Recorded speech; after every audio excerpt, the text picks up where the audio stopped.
Buenas, buenas tardes. Buenas. Bienvenida, ministra. Muchas gracias, Neus, por la presentación. Como decía, vamos a hablar de la joya de la corona, que es la sanidad.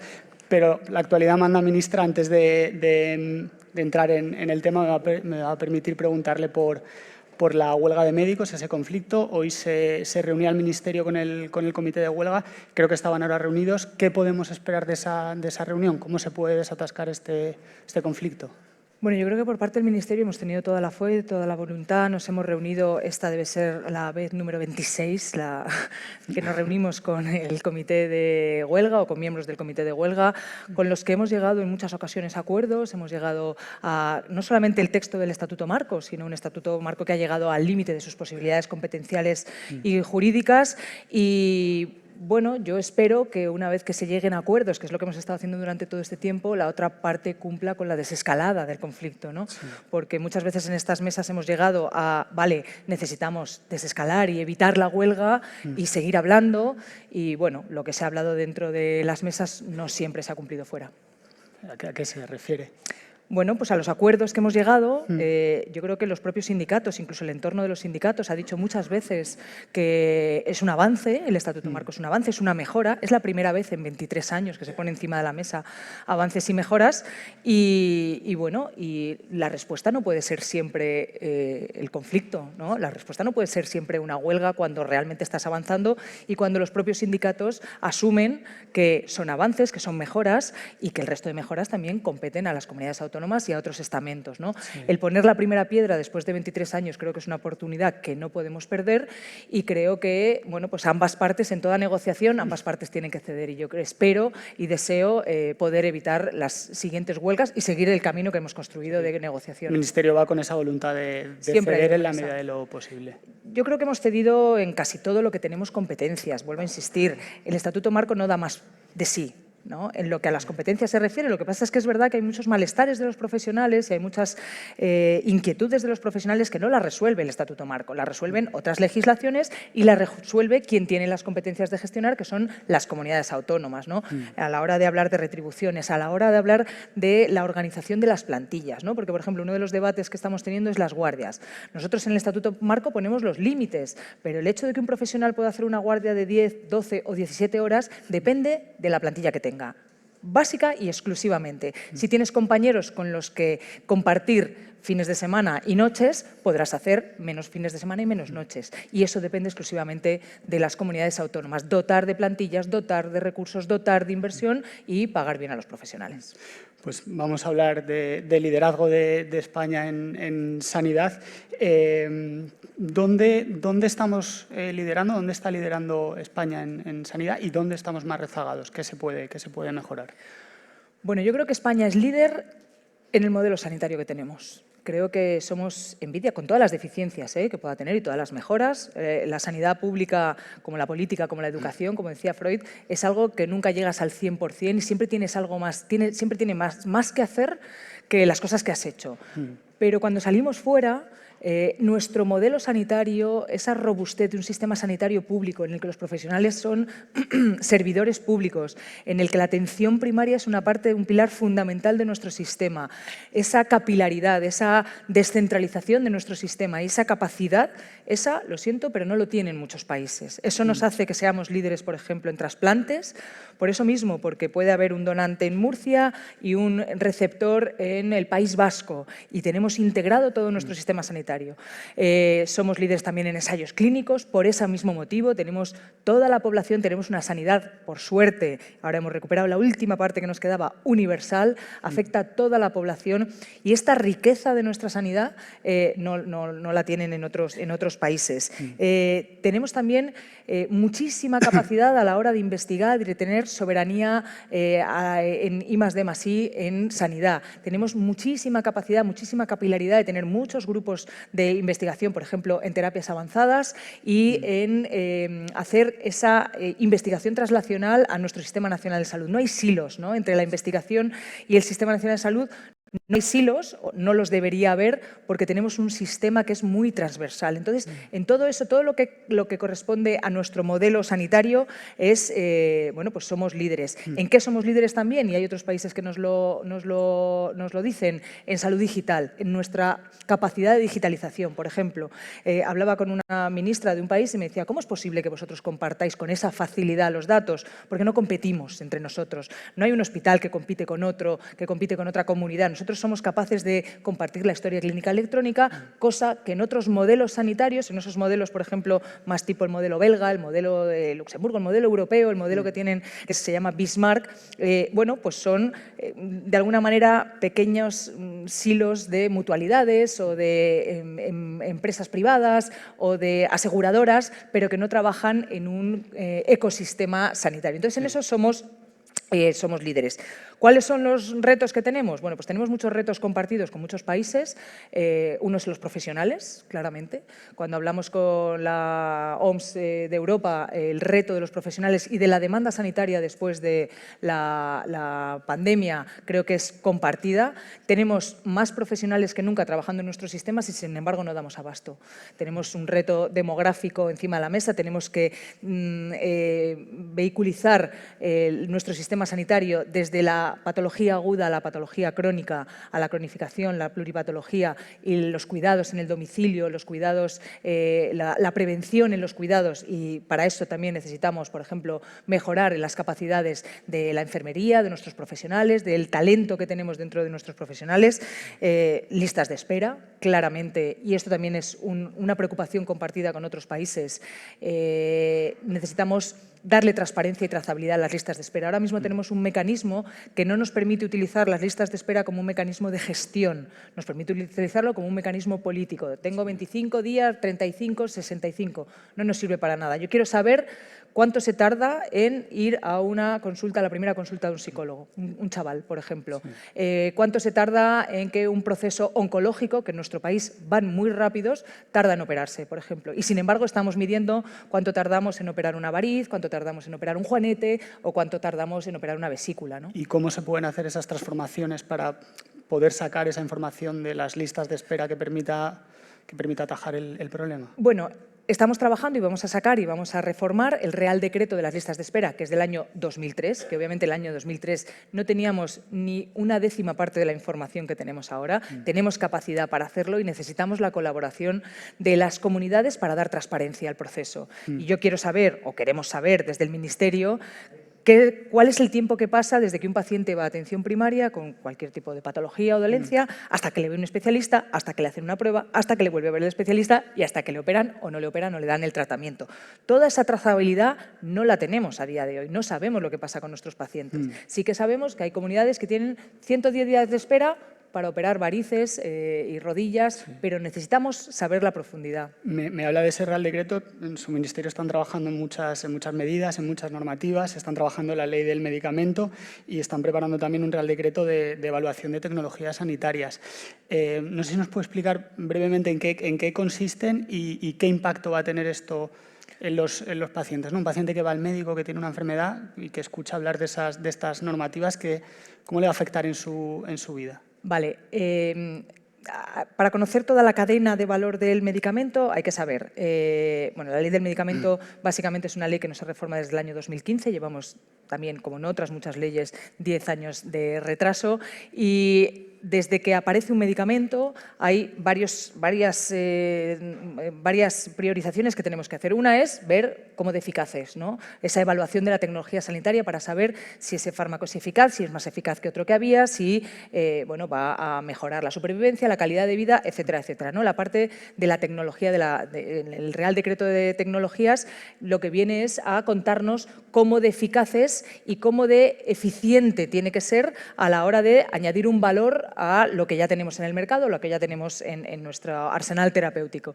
Y la ley del medicamento también viene a ordenar todos esos procedimientos, todo ese paso que va desde que aparece un medicamento hasta que nosotros, a través de la Agencia Española del Medicamento, lo aprobamos, hasta que se financia y se le adjudica un precio. Todo ese tiempo, que en España es verdad que ha sido largo, aunque lo hemos disminuido como en 170 días, Pero necesitamos mecanismos más ágiles para que desde que se introduce un medicamento innovador, bueno, pues podamos tener acceso a ese, podemos financiarlo, podemos ponerle un precio justo y sostenible.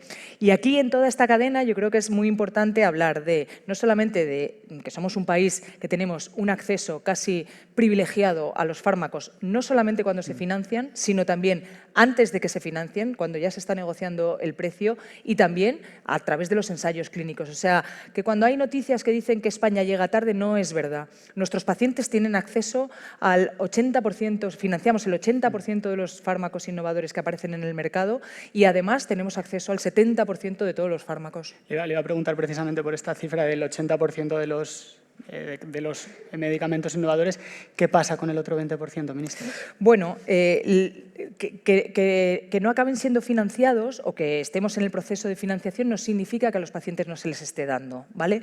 Porque, vuelvo a insistir, en la fase de los ensayos clínicos hay una cosa que se llama el uso compasivo de los fármacos, que lo dictaminan los prescriptores, que son los médicos, y que determinan que incluso antes de que ese medicamento esté autorizado, se le pueda dar por uso compasivo a un paciente. Con lo cual, en la primera fase, antes de que se autorice un paciente, antes de que se autorice un medicamento, los pacientes tienen acceso en nuestro país. Y somos el segundo país que más ensayos clínicos hacemos. En la siguiente fase, en la que está autorizado pero todavía no está financiado, tenemos otro mecanismo que se llama los medicamentos de uso especial. O sea, tú puedes tener acceso a esos medicamentos sin que todavía no se haya determinado el precio y la financiación. Aquí se accede a 30.000 y 40.000 fármacos al año. Quiero decir, tenemos todo este abanico de posibilidades para el acceso de esos fármacos. Entonces, ese 20% está en las escalas anteriores, lo cual no significa que los pacientes no tengan acceso. Me comentaba antes que se han reducido en 70 días lo que tarda un medicamento en llegar a los pacientes. Supongo que entiende que para un paciente que está esperando un medicamento, al final cualquier espera es mucha, ¿no? ¿Cómo se puede acortar, cómo se han acortado esos 170 días y cómo se puede acortar más sin comprometer la seguridad? Que es una pregunta que planteábamos en una mesa anterior también. Vale. Bueno, en la ley del medicamento sí que introducimos para determinados medicamentos que consideramos que son innovadores, pero que son de especial uso, de especial interés, sí que planteamos una vía express, ¿no? Para que esa financiación o esa priorización de esos fármacos llegue antes de los 65 días, ¿vale? Pero como te decía antes, el que no esté todavía financiado no significa que no se les pueda dar a los pacientes. Y luego hay una cosa que nunca tenemos en cuenta, y es que nosotros no podemos empezar a valorar todo el mecanismo de financiación y de la adquisición a través de un precio que es justo, hasta que la empresa no nos presenta, de alguna manera, la solicitud, ¿no? La solicitud de que sea financiado.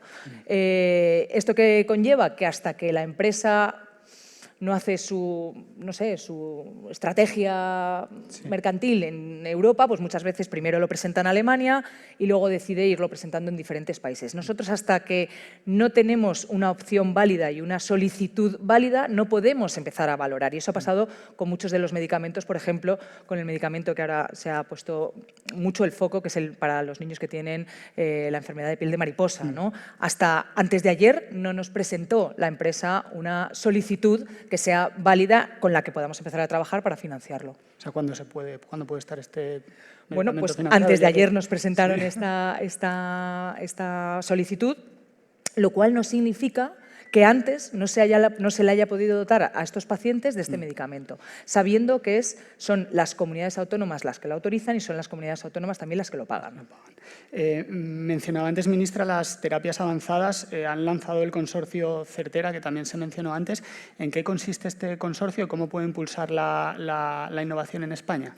Bueno, a mí creo que el consorcio Certera, a pesar de que es un elemento muy técnico, me parece uno de los grandes avances en nuestro país.